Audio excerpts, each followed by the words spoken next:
বেশি দিন তো আর হয় নাই, পলায় গেছে গা।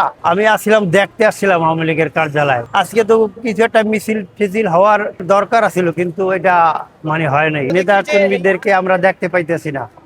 নেতা কর্মীরা, কিছু কিছু নেতা কর্মী আছে, তারা চুপচাপ পলাইয়া পুলাইয়া আছে, কোথায় আছে। কিন্তু আজকে তো কিছু একটা মিছিল টিছিল হওয়ার দরকার আছিল, কিন্তু এটা হয় নাই। আমি আসছিলাম, দেখতে আসছিলাম আওয়ামী লীগের কার্যালয়, যে এত বড় একটা সংগঠন, তাদের নেতা কর্মী সবাই তো আর পালায় দেয় নাই। বড় বড় নেতারা পালায় গেছে, কিন্তু ছোটখাটো নেতারা তো পালায় দেয় নাই।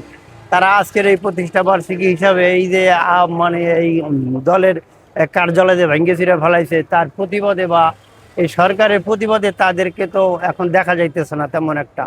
হ্যাঁ, এই দেখতে আসছিলাম। কিন্তু অবস্থা ভালো না, আওয়ামী লীগের অবস্থা ভালো না।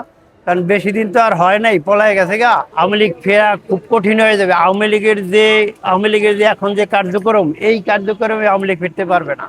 আওয়ামী লীগের নীতি নির্ধারণটা পরিবর্তন করতে হবে, চরিত্রটা পরিবর্তন করতে হবে। আমি যদি পলাই যদি ভারত যায়, তাহলে তো আর ফিরতে পারবে না।